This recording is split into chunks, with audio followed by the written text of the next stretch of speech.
ನಮಸ್ತೆ, ಎಲ್ಲರೂ ಹೇಗಿದ್ದೀರಾ? ಈ ರಂಗೋಲಿ ಹೇಗಿದೆ ಅಂತ ಕಮೆಂಟ್ನಲ್ಲಿ ತಿಳಿಸಿ ಆಯಿತಾ?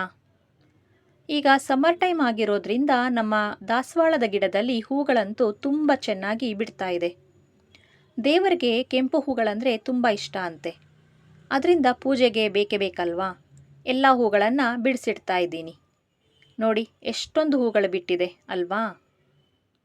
ಎಲ್ಲ ದೇವರುಗಳ ಫೋಟೋಗಳಿಗೂ ಒಂದೊಂದು ಹೂವನ್ನು ಇಟ್ಟು ಪೂಜೆ ಮಾಡಿದ್ರೆ ಎಷ್ಟು ಚೆಂದ ಇರುತ್ತೆ. ನಿಮ್ಮಲ್ಲಿ ಯಾವ ಗಿಡ ಇದೆ, ಯಾವ್ಯಾವ ಥರ ಹೂ ಸಿಗುತ್ತೆ ಅಂತ ಕಮೆಂಟ್ನಲ್ಲಿ ತಿಳಿಸಿ ಆಯಿತಾ? ಹಾಗೆ ಈಗ ವಿಷಯಕ್ಕೆ ಬರೋಣ ಬನ್ನಿ. ನಿಮ್ಮ ಸಂಸಾರನ ನೋಡಿ ಯಾರಾದರೂ ಹೊಟ್ಟೆ ಕಿಚ್ಚು ಪಡ್ತಾ ಇದ್ದಾರಾ? ಅಥವಾ ಹುಳಿ ಹಿಂಡ್ತಾ ಇದ್ದಾರಾ? ಯಾರಾದರೂ ಇಂಥವರಿದ್ದರೆ ಮೊದಲು ಇವರಿಂದ ದೂರ ಇದ್ಬಿಡಿ. ಯಾಕೆಂದರೆ ಇವ್ರುಗಳು ನೀವು ನಿಮ್ಮ ಗಂಡನ ಜೊತೆ ಮಕ್ಕಳುಗಳ ಜೊತೆ ಖುಷಿಯಾಗಿರೋದನ್ನು ನೋಡಿ ಸಹಿಸೋಕ್ಕಾಗದೆ ಹೀಗೆ ಮಾಡ್ತಿರ್ತಾರೆ. ಇವರು ನಿಮ್ಮ ಸಂಬಂಧಿಕರೇ ಆಗಿರಲಿ, ಅಥವಾ ಫ್ರೆಂಡ್ಸೇ ಆಗಿರಲಿ, ಅಥವಾ ನಿಮ್ಮ ಒಡ ಹುಟ್ಟಿದವರೇ ಆಗಿರಲಿ, ಮೊದಲು ಇಂಥವರಿಂದ ದೂರ ಇರೋದನ್ನು ಕಲಿಬೇಕು. ಇವರು ಹೇಗೆ ಅಂದರೆ ಬೆಣ್ಣೆಲಿ ಕೂದಲು ತೆಗೆಯೋ ಹಾಗೆ ಮಾತಾಡಿ ನಿಮಗೆ ಹತ್ತಿರ ಆಗಿರ್ತಾರೆ. ಕ್ರಮೇಣ ಹೋಗ್ತಾ ಹೋಗ್ತಾ ಇವರ ಆಟ ಶುರು ಮಾಡಿಕೊಳ್ತಾರೆ.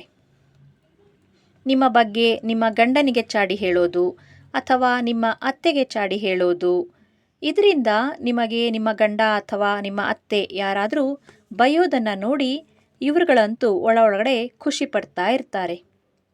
ಹಾಗೆ ಇವರೇ ಚಾಡಿ ಹೇಳಿರೋದು ಅಂತ ನಿಮಗೇನಾದರೂ ಗೊತ್ತಾದ ಮೇಲೆ ನೀವು ಇವರನ್ನು ಬೈದರೂ ಸಹ ಬೈಸ್ಕೊಳ್ಳೋದಕ್ಕೆ ರೆಡಿ ಇರ್ತಾರೆ. ಈ ರೀತಿ ಮನಸ್ಥಿತಿ ಇರೋರ ಹತ್ರ ಸ್ವಲ್ಪ ಮಾತುಕತೆ, ಓಡಾಟ ಮತ್ತು ದುಡ್ಡು ಕಾಸಿನ ವ್ಯವಹಾರ ಏನನ್ನೂ ಇಟ್ಕೊಳ್ಳೋದಕ್ಕೆ ಹೋಗಬೇಡಿ. ಇವರು ನಿಮ್ಮ ಸಂಸಾರನೇ ಹಾಳು ಮಾಡೋದಕ್ಕೆ ನಿಂತಿರ್ತಾರೆ. ಇಂಥವ್ರಂತೂ ತುಂಬ ಜನ ಇರ್ತಾರೆ. ಇಂಥವರು ಬರೇ ಹೆಂಗಸರು ಮಾತ್ರ ಅಲ್ಲ, ಗಂಡಸರು ಸಹ ಇರ್ತಾರೆ. ನಿಮ್ಮ ಗಂಡನ ಫ್ರೆಂಡ್ಸ್ಗಳಲ್ಲೂ ಸಹ ಯಾರಾದರೂ ಹೀಗೆ ಮಾಡುವವರು ಇದ್ದೇ ಇರ್ತಾರೆ.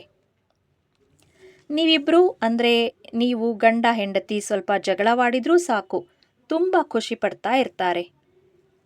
ಯಾರಾದರೂ ಈ ಥರ ಇದ್ದರೆ ಅವರಿಂದ ದೂರ ಇರಿ. ಧನ್ಯವಾದಗಳು.